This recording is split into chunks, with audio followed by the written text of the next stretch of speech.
much you were not interested in doing this, and then you actually commented on yourself saying, wow, I sound like a really... I am remembering now why I didn't want to go to this. Megatron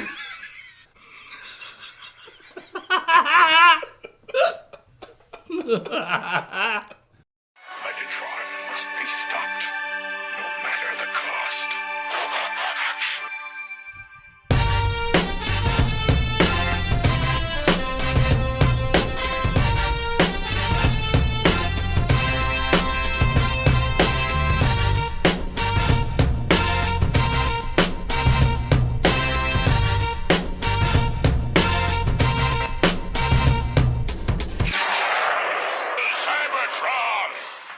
All right, welcome, ladies and gentlemen, to episode 4 of the Autopod Decepticast, where we break down the 1986 Transformers movie minute by minute. This is minute 3 to 4. Basically, this is the credit sequence. Lion, rockin' hard. Yeah, which, out. having just listened to that theme, the previous episode, we talked a little bit about my disdain for that style of music, Metal, but that like was hard rock really metal. well produced. Yeah, and after honestly, I mean, listening to for it a what few it is, times, it's pretty tight. I'm pumped. Yeah, I mean, they did a great job. And, you know, I think maybe just for nostalgia purposes, I think I like the credit sequences as they appear in the episodes better. I like that whole... Sure.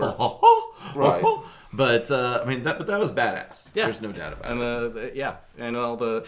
Okay, so that flying through the O, actually, and this doesn't make much sense, but reminds me of the old HBO intro. Do you guys remember when you'd fly through the HBO thing?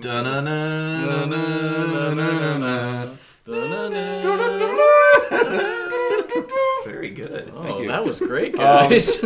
So we zoom in on the Transformers logo, and then they do the reveal of the movie. Right. And then you fly through the O, much like you would fly in the Unicron's mouth.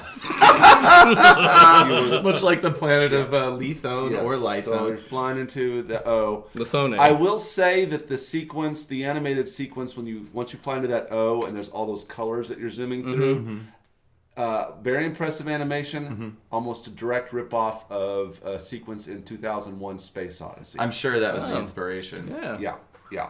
Had to be. The most boring movie ever made. No, that is a. I've never seen it. You've never seen it? Yeah, don't. Well, I was like, yeah, I think you're right, but I've never seen It's the same kind of like Star Trek, the first Star Trek movie thing, where it's like, oh, we're developing all these new techniques.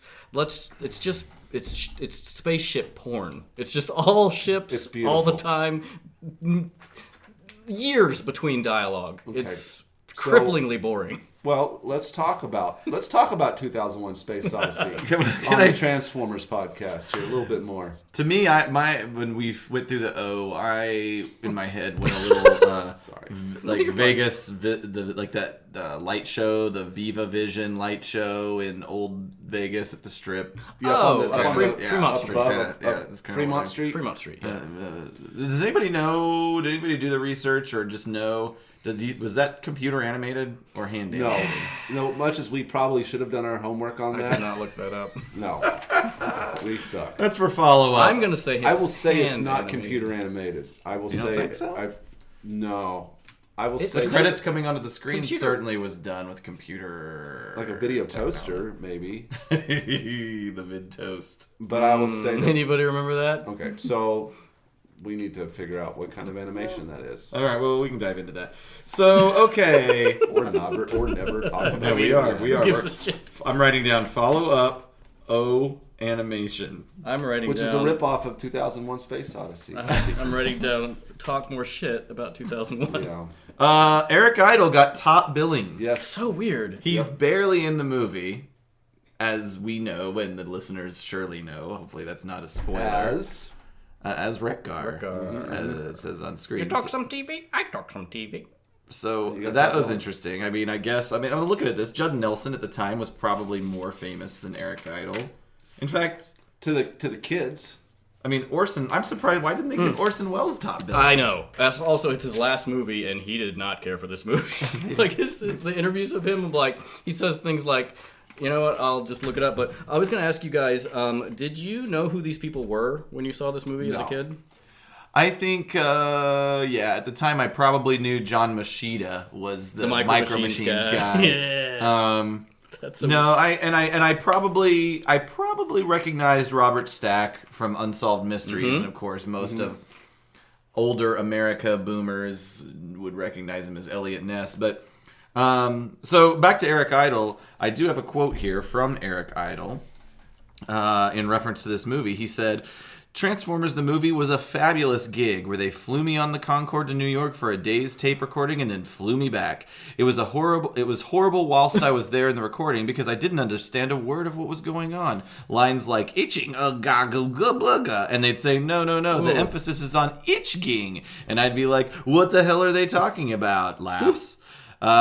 He's never seen the movie. He says he makes a practice of not watching himself because he knows he'd be disappointed. So a paycheck for him, but a pleasant quote nonetheless. Nice that he didn't just shit on it like others. I didn't discover Eric Idle as a performer until I was in high school. Probably my freshman year of high school is getting into Monty Python. When I discovered Monty Python, and then just.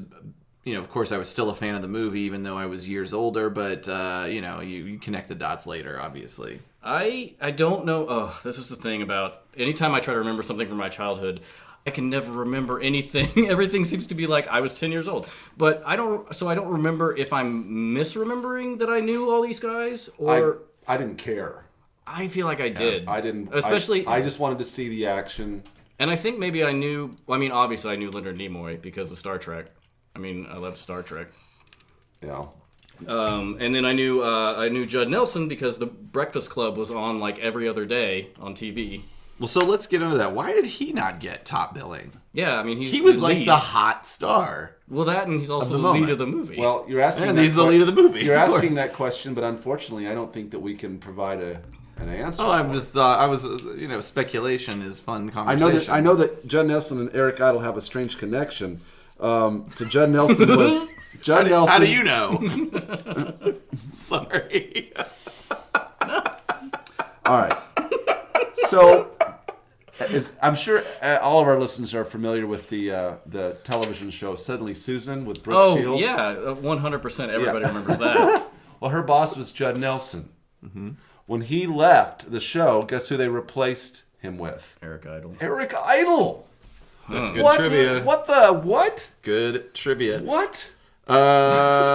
He also, another interesting tidbit is that there's been several television continuities, among them Transformers Animated, which is one that I haven't watched yet and I would love to because I feel like it's certainly in the spirit of an homage to the original series and I just like the style of the design of the characters they did. But Hot Rod is a character on that, and Judd Nelson voiced Hot Rod for that show. Oh, so he did come in for the series. For the series called Transformers Animated, not for G1. the Transformers. Yeah, a different guy did Rodimus. That guy actually just passed away. R.I.P. He bought it.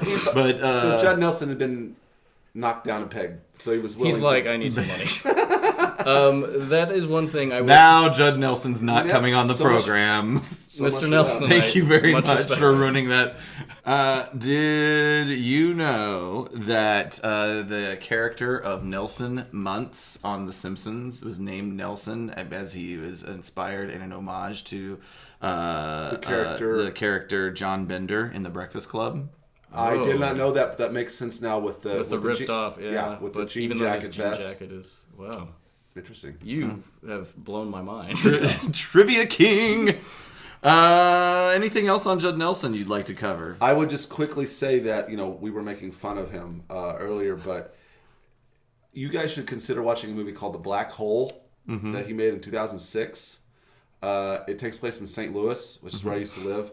The premise being that he runs a particle accelerator facility in St. Louis and triggers a black hole, and a creature exits the hole and seeks out energy, and as it absorbs energy, the black hole grows in size and destroys a large part of St. Louis. Oh, whoa. Yeah. I mean, I was making fun of him, but I really do like Judd Nelson. So you should watch this movie.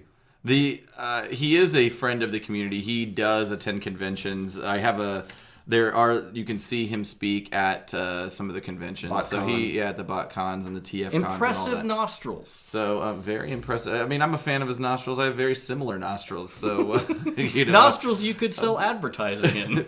Also, the movie New Jack City, one of my favorites that he's in. That's kind of like a rough and rugged Judd Nelson. He's partnered with Ice-T to bring down Nino Brown. Yeah, he calls him a biscuit head. Ice-T calls Judd Nelson a biscuit head. A biscuit head. It's been That's a terrible Yeah, he way gets paired. Yeah, he gets paired with him. He goes, "What do I?" Like something like, "Oh, hey, what do I gotta be paired with this biscuit head?" I don't like this. I don't like this guy. I don't like this Judd Nelson. Biscuit He's head. just saying he's not even on script. This is in the Pretty movie. good Ice-T impression. The Which is longer I do it, weird the worse because it his gets. character in the Black Hole movie is Professor Biscuithead. Are you serious? Oh, 100%. Oh, okay. You delivered it so straight. I was like, all right, I'm the fool. Okay. So, After Judd Nelson, the next big name that comes on the screen. By the way, hang on, we never introduced ourselves. If you're just jumping into episode 4, I don't know why you do that, but I'm Aaron. I'm Ryan. I'm Biscuithead. The next name up on the screen is Leonard Nimoy. Yeah, I thought that was I think the main one that I knew whenever this movie came out. That Leonard Nimoy, I was like, oh wow, so he's famous. Like I was impressed by that. Him being Galvatron, I think he does a pretty good Galvatron. I liked him. Yeah. Absolutely.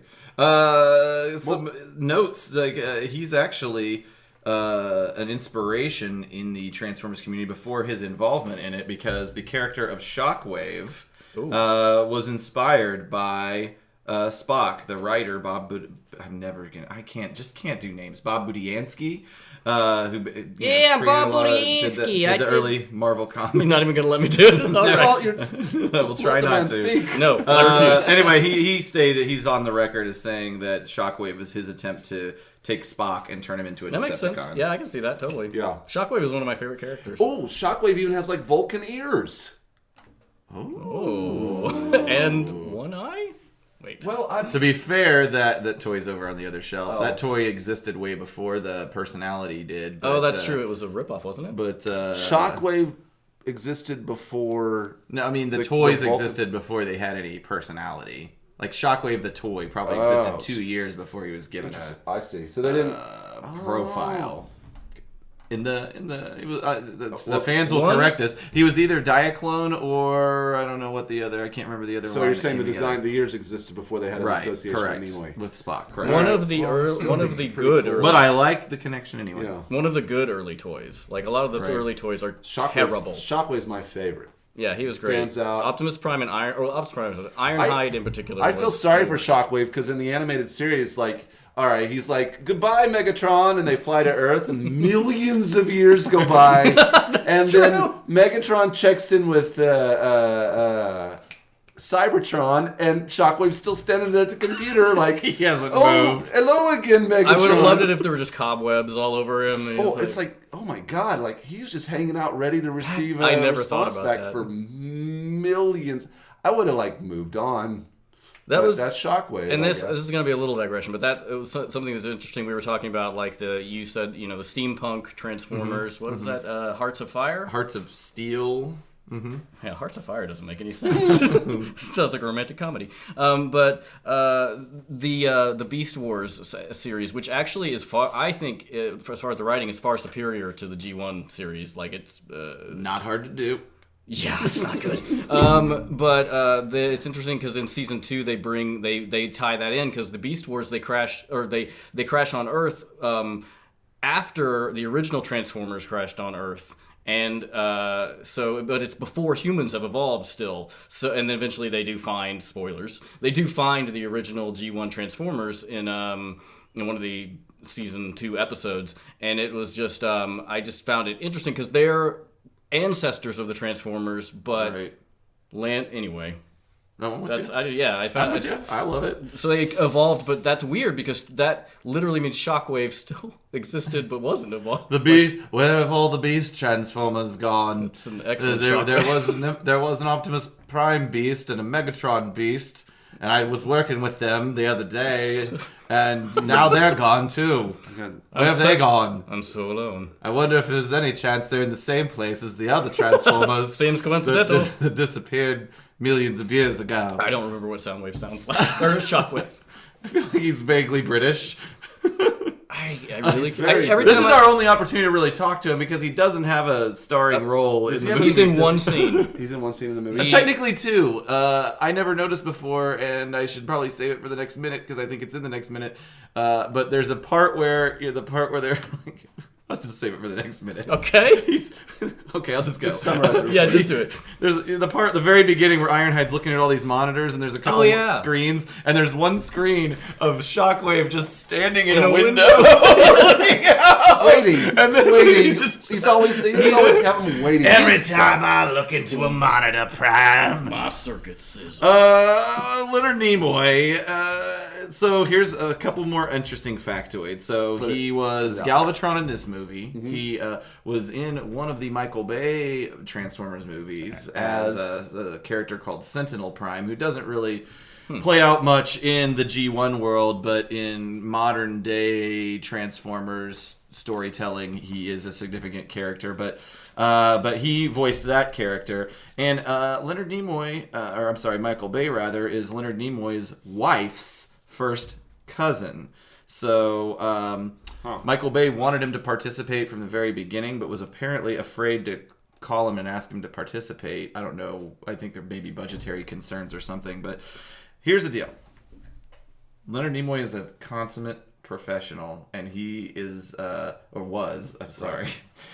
so he's known for, at least in terms of this recording process, people talk about how before he would come out to record, he would do vocal scales in the bathroom for 20 minutes before coming out to the booth and kicking it off. Wow. Which is something I would like to hear recorded. Leonard Nimoy's vocal scales. I mean, he has released musical albums. Mm-hmm. Mm-hmm. He's got a great voice. He has an old music video.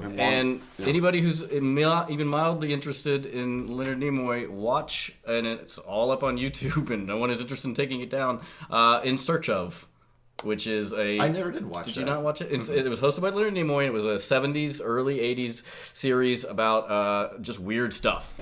And it was like they did Bigfoot, they did UFOs, and it is like, for me, I'm 40 years old, and so it's a huge amount of nostalgia. It's all bullshit. None of it's real. I mean, we've all, like, a lot of it's been debunked now, but it's like, just watching the episodes are amazing. Anyway, I can't do a Leonard Nimoy impression, so that's why I'm not going into that. Sure. Well, I did some research into where did this participation in this movie fit in with his filming of the different Star Trek movies, and they came out with The Voyage Home in like 86 as well. So is that the fourth one? Yes, it is. That's a good one. The Whales. Yeah. So he was having a good year. That was a real popular one. Couple of paychecks. That's the thing with like Eric Idle, mean, though. I think that's why a lot of these actors are so eager to do a lot of these animated movies, especially now with like Pixar and stuff. It's easy money. Sure. Well, this was among the first returns are awesome. animated movies to actually bring some brand and talent to the screen. A lot of research on that when celebrity voices started being in movies, and it's kind of been forever, because like Charlotte's Web had Debbie Reynolds and a couple other people. The Rescuers had Bob Newhart. Yep. So it's kind of, but this one we're getting into the time of like when this started happening heavily, and like it really exploded completely with Aladdin.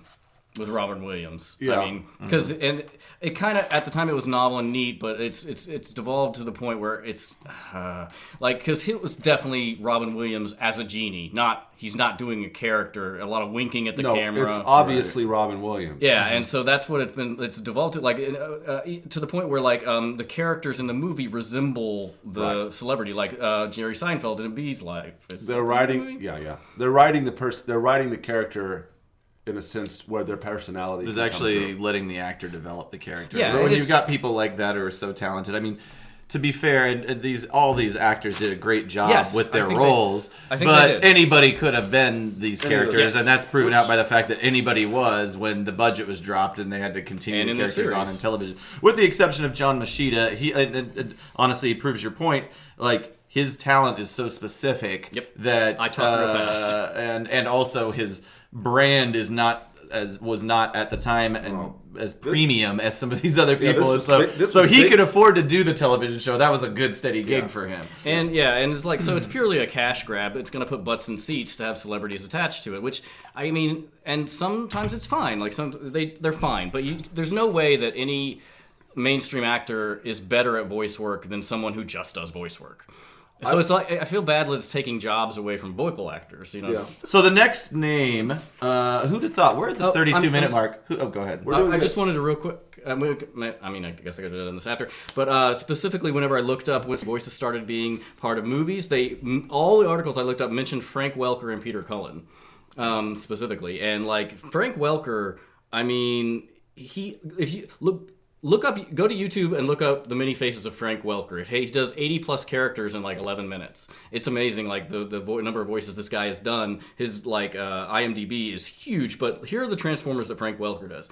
He does Megatron, Galvatron, Skywarp, Soundwave, Mixmaster, Laserbeak, Buzzsaw, Rumble, Frenzy, Ravage, Rapat. He does Mirage, Trailblazer, Sludge, Wheelie in the movie, and I assume he does it in the cartoon as well. Chrome Dome and Pinpointer. That's so, Yeah. and I mean, he's the guy. He amazing. does Fred on Scooby Doo. He did Jabberjaw, Garfield, Ray in the Real Ghostbusters, Dr. Claw, Kermit and Muppet Babies. He's all over the place. So it's like, let's get Mel Blanc. Mel Blanc's unavailable. Okay, Peter Weller. Frank Welker. Oh, who's whoever- Peter Welker? whatever his He's the name guy is. who takes out my trash. Yeah, he's definitely a god among yeah. the fan community. Him showing up at a con is And once again, big I've deal. insulted him as well. Like, Oh, that'd be a pretty I've big just get. called him a broke dick Mel Blanc. And he's also. I didn't even get his first name right.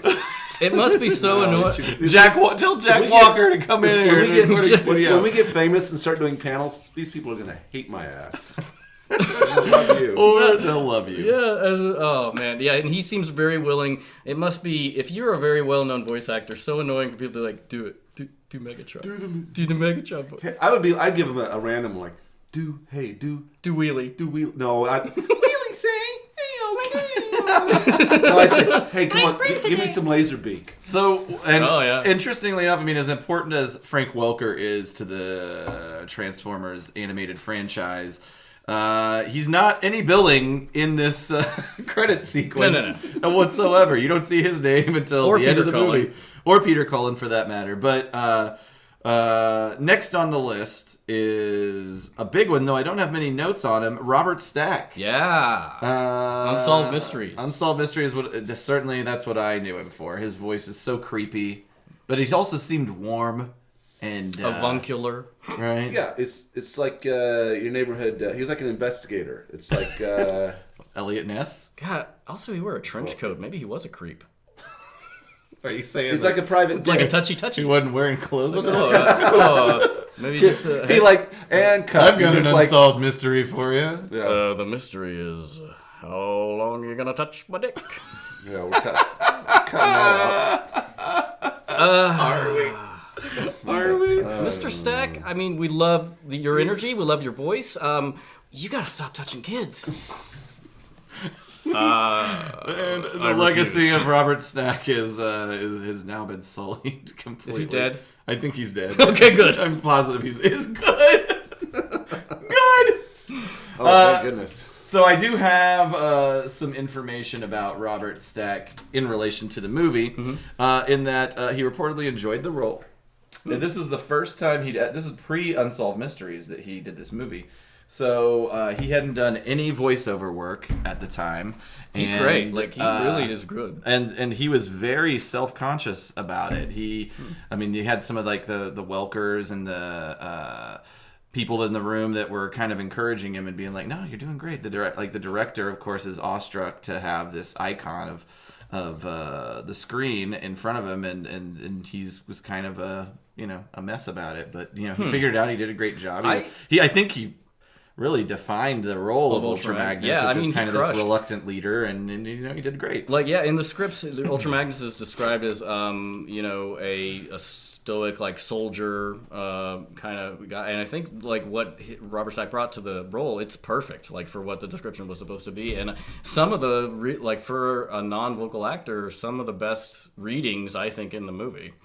But surely he didn't do the show, right? No, he didn't. It's a different guy, and that guy did a great job as well. Honestly, I need to go back and watch him. It's been a while, but I'm one of those people that loves season 3 almost more than the first 2 seasons, just because it's so weird. Yeah, and there's a dynamic between I'm totally going on a tangent, but between Rodimus Prime and Ultra Magnus, that's very like Ultra Magnus kind of is the leader. Even in the show, Rodimus Prime isn't like just immediately this stoic, respectable leader. Like, he's fucking up all over the place and being a sarcastic. He's kind of a sarcastic asshole. he's not great. And Ultra Magnus is like, well, like, Rodimus, maybe you should do this. And Rodimus Prime, Rodimus the leader, Prime is like, well, all right. Rodimus Prime is the Donald Trump of Autobot leaders. He might be. He's tweeting shit all the time. I do like in one of the episodes that is my favorite, and I think it's the Rage Virus one, where he is talking to a statue of Optimus Prime, doubting himself, saying like, I don't know, would you have handled it like this, Optimus? I don't know if I'm the leader that you would have been, obviously. You're right, I'm coming back. Yeah, I need to take this back Matrix, over because you are terrible at your job. Any other notes on Robert Stack? Because we're about to get on to maybe my personal favorite. Maybe mine too. This was a big one. No, you're Well, wrong, not Caleb. for anybody else. Oh, wait. Because we're not at Orson Welles yet. We're at Lionel Stander. Right. Actually, Lionel? I learned more about him doing the research for this than I ever knew. Awesome. Outside of this, but he was a famous. He was film and radio guy. He was a contract player for Columbia as early as 1935. He was a strong liberal, pro-labor activist, founding member of the Screen Actors Guild. He was tied into the whole House Un-American Activities Committee. Many believed he was a communist. And Some kind of pinko. Yeah.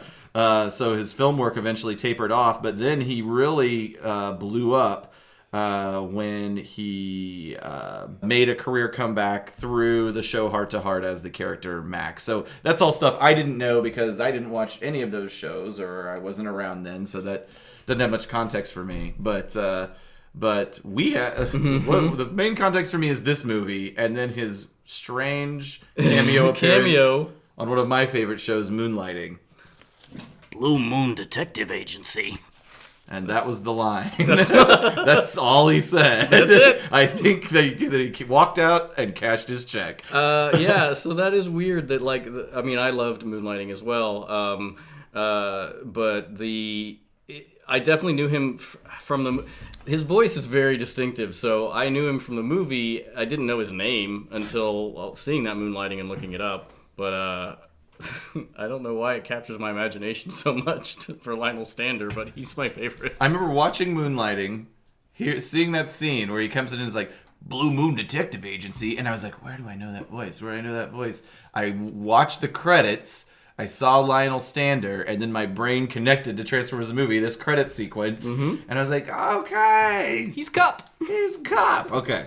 Anything else on Lionel Stander? I mean, no. Can we sum up the career of Orson a Welles? guy that's had that much play in the world? And okay, And we let's know move him on. for two things. Mr. Stander, we respect you. And Come on the show. I hope you're resting in he peace. must have passed. Gosh, a very large percentage of these people have passed actually as we get through it. Well, Lionel most Stander, made- Orson Welles, Robert Stack, Leonard Nimoy. Eric Idle's next, guys. It was made 30 years ago. Judd Nelson's had one foot in the grave for a while. Orson Welles, guys. That was the biggest, the heavy arguably hitter. the biggest name Yeah. in the movie as Unicron. What do you know about this? Well, he had an amazing career. Yeah. Did he? I'm just kidding. I'm just joking. He's been a dick. Known for one of the best movies ever made. I mean, can we agree to just take it off the top 10 list because it's always number one? So, Yeah. but yeah, Citizen Kane, obviously. However, by this point, he had been trying to self-finance his own movies for the past 20 years. He was an eccentric person, to say the very least, and basically by the 70s and 80s, he was self-financing. He actually got some financial backing from Iran for a movie for the same movie. He was trying to film a movie, and I wish I remember the name, but from 1971 to 76, he was working on a movie where he was basically driving around without the consent of the unions and filming a movie essentially out of the backseat of a car. And he didn't give a shit. The movie was called getting Backseat. funding from Iran. That fell through when the Shah was deposed. He was reduced to doing Carlo Rossi commercials and talk shows. And Carlo Rossi's a real cheap ass wine. And now we're not going to get that Rossi sponsorship. Oh shit! You're really dumping all of our. But that so much to say, grabs. he's got a fascinating life. Me included should try to read his biography. Yeah, Everyone should. Magnificent Ambersons, I think, was another one of his Yeah, that was very popular. It he was was- a real peak. Oh, he did War of the Worlds. Obviously. Yeah, he was a genius. He was a genius. But just as a lot of these geniuses, things kind of got weird later on in his life, misunderstood, and he didn't play by the rules of Hollywood, and there was consequences to that.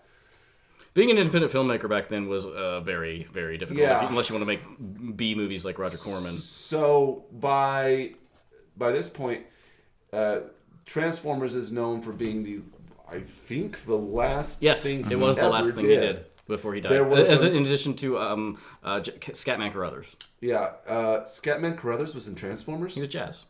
He was on the show, yeah. Far out. Wasn't the last No thing he ever Decepticon did? shenanigans in your area? It feels weird. It feels real weird. Yeah.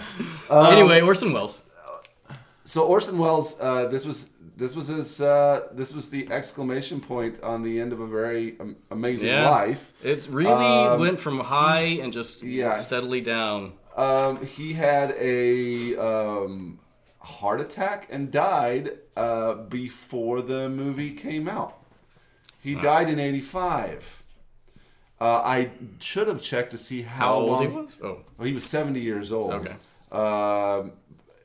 I should check to see how soon he died after recording this. it was in the studio.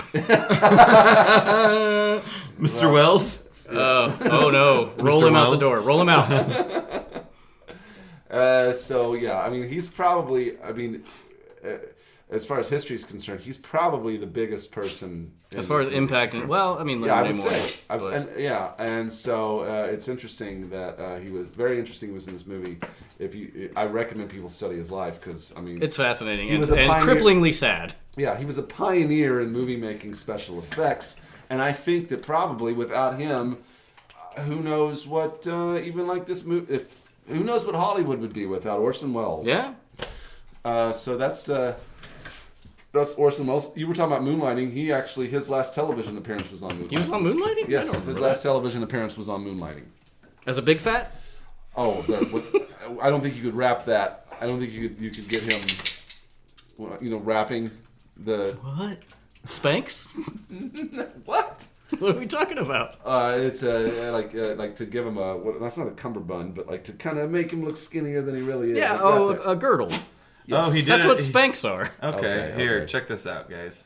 We're watching the Moonlighting appearance of Orson Welles, which is on YouTube. Good evening. I'm Orson Welles. Tonight, broadcasting takes a giant leap backward.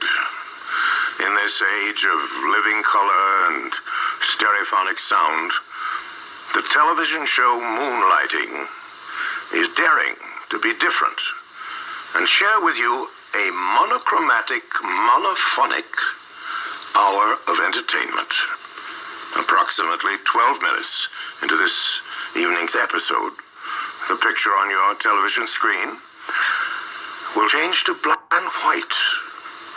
Nothing is wrong with your set. I repeat, nothing is wrong with your set. Tonight's episode is an experiment, one we hope you'll enjoy, so gather the kids, the dog, grandma, and lock them in another room. Then sit back and enjoy this very special episode of moonlighting. Yeah, man, you know what? He 100% just came in, sat down, did that in one take, and he's like, I'm out. He's so obviously reading off cue cards. So, it's reported that Orson Welles told the director of Transformers the movie, Nelson Shin, I will give you 3 takes of every line. You won't direct me, and we'll move on. Holy shit, what an asshole. Well, that's... I mean... But, he's put in his time. He has. He's paid his dues. He's paid his dues. I guess that's time. true. He is a good actor and director, so why would he And a great voice. And I think... Excellent point. You would say that at this point, they knew what they were getting into when they asked him. Probably, But, yeah. yeah, that's true. Why would you direct Orson Welles? It's like, he's been in the business for so long and kind of defined... It, by definition, made the greatest movie ever made. So... I mean, saying it like that is being a dick, but also like, yeah. Orson, here's the deal. You're a big planet. Could you just be as strong? And I need you to just I'm going to read this label that I found in my pocket, and you. Well, there's a script. No, I've set it on fire, and I'm leaving. I'm leaving for the day. I have to go eat 7 chickens.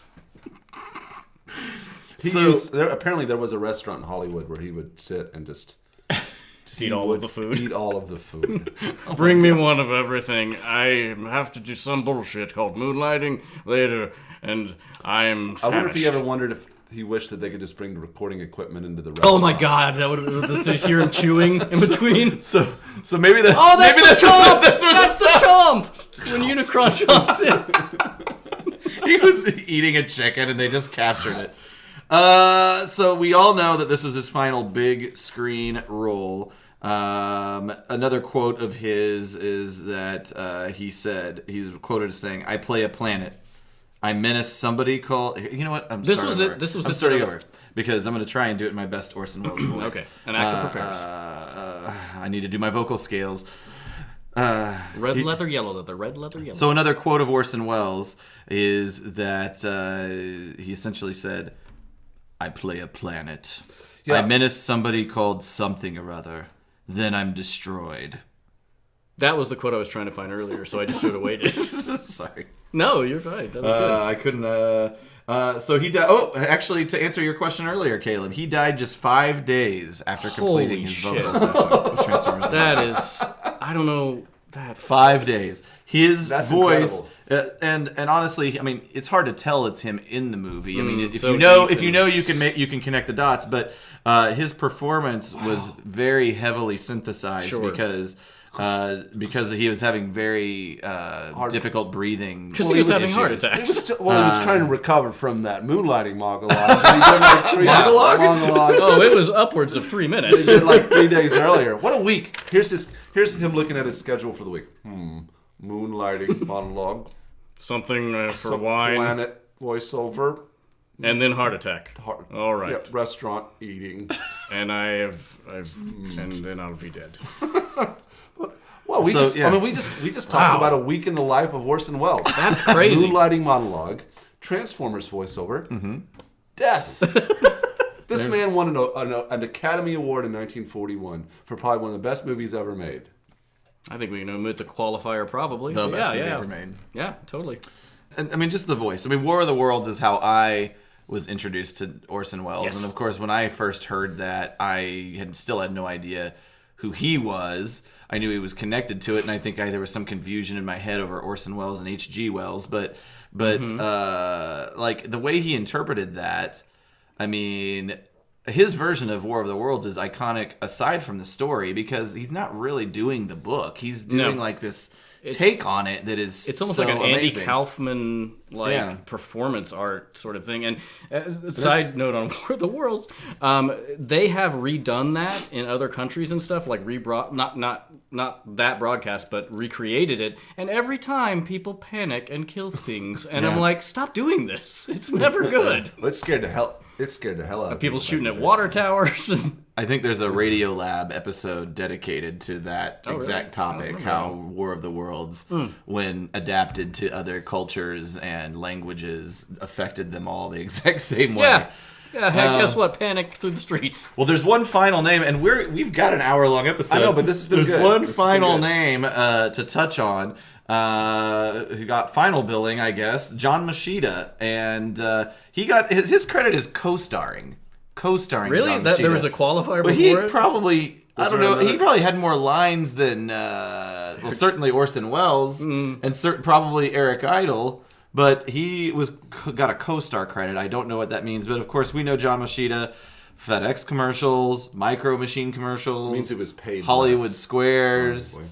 Maybe so, yeah, maybe so. But Yeah, I know him from the Micro Machines, but here, I'm going to play a real quick, this is a minute FedEx commercial.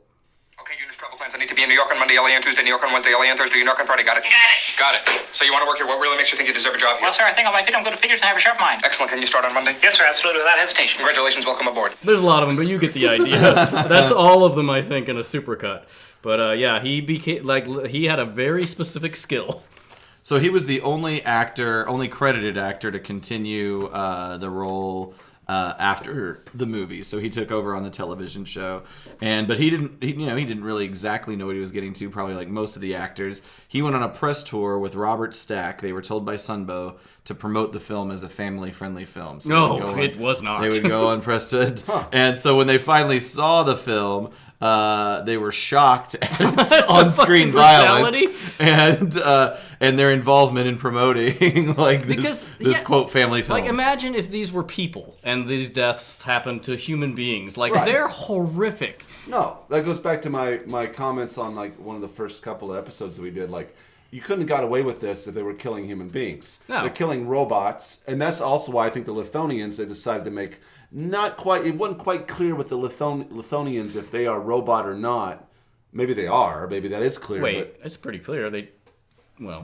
They're constructed at a 90-degree angle, so yeah, I suppose you're right. But, and they glow. So they're not going to kill off something that's, You know what's interesting, and this is organic. another point of like the original scripts. In a lot of the original scripts, Lithone is within sight of Cybertron, like literally from the point where and Earth, like literally from the point where Lithone is destroyed. The next scene is Unicron turns and you can see Cybertron and its moons.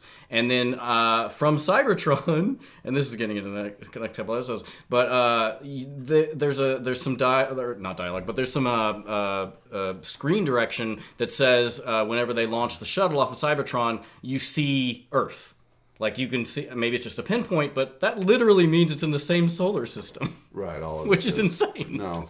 Well, we know. So that maybe answer your question about are the Transformers and the Lithonians related? Yeah, Perhaps, another yeah. question is like we should not go off on this tangent. But Sure. something to pose like, which it never really occurred to me in the animated series. Like, where is Cybertron in relation to the planet Earth? I always, because of the intro of the show, I was like, oh, it's right next to Jupiter. You just always placed it somewhere Yeah. in the solar system. In fact, How did we never recognize it as a planet then? well, it's not. I mean, What do you mean scientifically? but like Cybertron, I once made a model of the solar system and put Cybertron in it. Oh yeah. Yeah, between. What a little dork. I know. I was, well, not popular. Which reminds me too of another thing, and I mean this could fit into any episode, but Aaron, you and I, like we've mentioned before, used to draw Transformers and trade Transformers drawings, and it's kind of how our friendship started. But I thought of this story, which I have no memory of, because again, my childhood is real sketchy. But Caleb, you tell the story about coming up to us when we're drawing at recess. Do you know what I'm talking about? Yeah, I do. So they used to draw outside against the backstop of the kickball, baseball, diamond, and like I'm by no means a normal person, but when I was at recess, I would do some fairly common activities, which is physical activity. And these guys would bring briefcases outside and That's do right. drawing against the backstop, and I would come up to them because I was friends with these guys.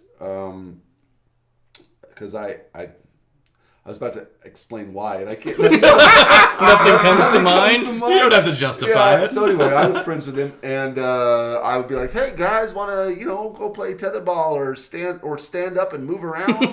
And they just look at me like dismiss me, and The way they you were- told I don't think that's true. the looks on your faces, like that you were so Dismissive? and just disdainful that I would even ponder the thought of asking you to like interact at recess. The way you show that sticks in my mind is like we basically were like, ew, no, grosso, go away. Yeah, that's how I remember. No way. I think that you're putting a lot on us. Well, I think with it, perhaps that was the impression you got. That was not intended, but sure. What a great memory! What a great childhood memory! It's more fun to talk about it that way. Though. Sure. So where are we? So we're Did we get an hour yet? So I mean, we were 1 minute away from hitting an hour. There was a lot up top. Well, so really that brings us to a close of this episode with John Mochita at the end of the credits. This listener has been your episode 4. So we'll pick up. There's a few additional credits in the next episode we'll pick up on and ultimately make our way to some Cybertronian moons. We're going to start to get into the meat of it. Oh, finally. I was thinking the other day, I was trying to think, I haven't skipped ahead to this, but I'm like, do I remember the opening lines to the movie the Cybertronian moons? And I think I do, so I would like to see if I can get these right. We'll see the next thing if I'm right, but I think... You want to do a test now? Yep. All right, let's see. Okay. It is the year 2005. The treacherous Decepticons have conquered the Autobots' homeworld of Cybertron. But from secret staging grounds on 2 of Cybertron's moons, the valiant Autobots plan to retake their homeworld. That's what I think it is. I hope it's way off. Oh, it's like... Hey there, the Autobots near me. I hope it's go away. We're trying to draw here against the backstop. Well, thank you for listening. Please visit us at our website, theautopodddecepticast.com. Through there, you can link through to our other various social networking endeavors, Instagram, Facebook, Twitter, all that good stuff. And we'll look forward to talking to you next time. Yep, see you later. Bye.